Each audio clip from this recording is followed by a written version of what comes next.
Hello, welcome to this week's episode of the Focused Mindset Podcast. I'm your host, Cher Kretz, and this is the podcast that we talk about everything solution focused. Now, if you're a school counselor, some are saying, I want to adopt a solution focused practice in my work every single day. People are saying that, but they have so many confusions about what that means. Now, in my state, the National Standards for School Counselor actually states in our very first standard that we are to adopt solution-focused practices. And what this actually means is that we are choosing to lessen the problem talk and expand the talk that leads to solutions through our targeted questions, through our curiosity, and through our ability to step into another person's worldview and then move forward based on that reality. Doesn't mean that everything that they say is correct or quote unquote correct, or that they have a view of things that are accurate. Rather than that, we meet them where they're at and then help to expand where they're going. Now, a solution-focused practice, sometimes people say, give me strategies. And I just came off a super cool interview. And in order to do that, I was kind of going through some notes and I came across a strategy that I thought that you would really benefit from. So here we go. This strategy is called shrinking the problem. Now, obviously, a problem is a problem. If you are a person that is just being caring and loving and not in the mental health profession at all, people are going to come to you with a problem and they're going to want to talk about it. If you're a person in the mental health and wellness field, you're definitely going to come across the problem. Now, problems occur, but the problem is the problem, not the person. So the first thing we need to do is make sure that a person isn't making themselves a problem. So we want to be able to take this problem that exists and set it, in the middle of the circle and say, here it is. We're not going to run from it. We're not scared of it. We're not like, oh, no, don't talk about it too much. Yes, problem talk gets carried away. So it's the job of a mental health professional that wants to be solution focused to be careful to steer this conversation towards solutions. But first, how can we acknowledge any type of solution if we don't fully understand the problem? So we put it in the middle of the circle and say, here it is. This is what it looks like. Let's look at it from different angles. But now, this problem that seems so large and is taking up the entire circle, what can we do to shrink it? And that is the actual question that I will ask. I'll say, let's put this in the middle of a circle and let's look at the problem. Literally take a piece of paper and I'll say, if our problem was in the middle of it, what would it look like?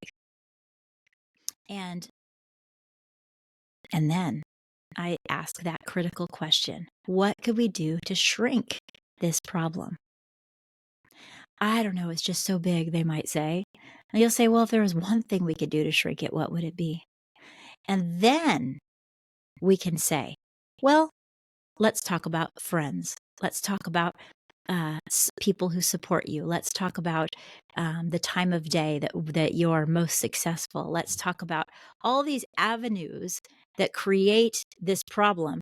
And then one of them will spark. Well, usually when I talk to my aunt, she always gives me good advice and I feel calm afterwards. Shrink.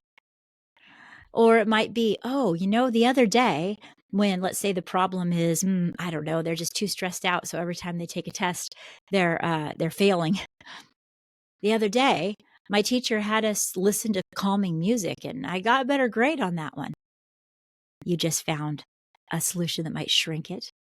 So you're not in this, I guess you could say, tactic of a solution-focused skill. You're not just saying, oh my goodness, where's the solutions? Because sometimes that can be kind of intimidating, right? And like, well, I don't know. If I knew that, I wouldn't be talking to you.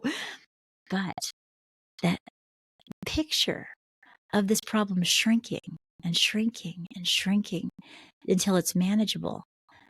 What does the stress do? It also shrinks. What does the anxiety do? It also shrinks. And this problem seems like, I can handle this. Wait a minute. I think I can manage it. It's not as heavy anymore. This is a small pebble rather than the huge boulder that I came in with.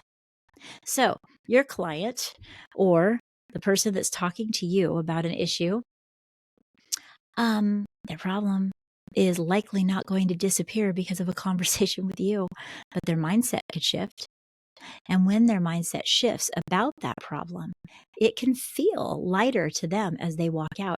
And more than that, they can start working on that problem for themselves. They've taken ownership, they've dissected it.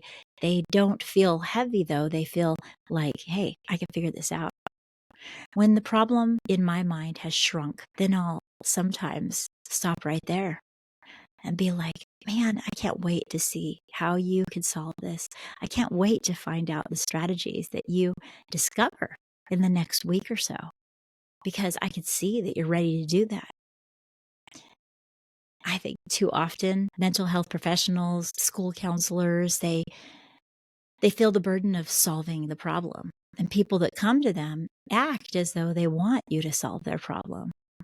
Deep down, no one wants someone else to solve the problem. They want to be able to figure out how to solve this problem for themselves. And they're just maybe feeling like they can't see around the corner. So try shrinking the problem rather than just avoiding the problem talk.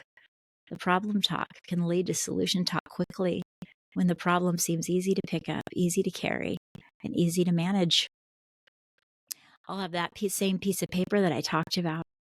And I'll say, this situation that you're in right now is like this dot.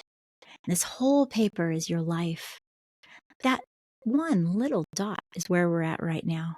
And think about the bright and amazing future that you're looking at when you see all of the other white and open, wide open white space on this paper. This visual is the way we all are. The things that we're going through, yes, they seem big. Yes, they need attention, but it's one dot.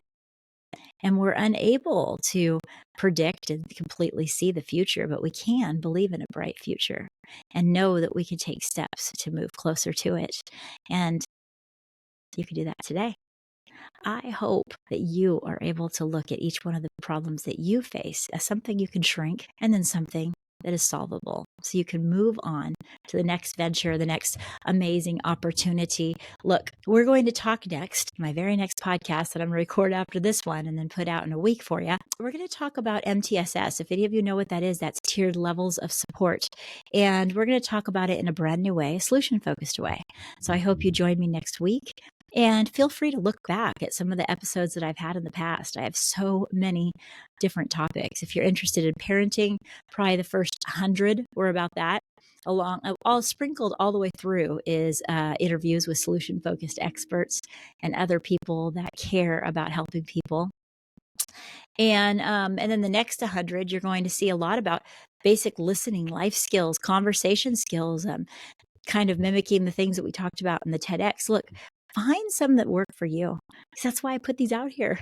I put these out for you to be able to grow and be the best version of yourself. So until next time, live solution focused.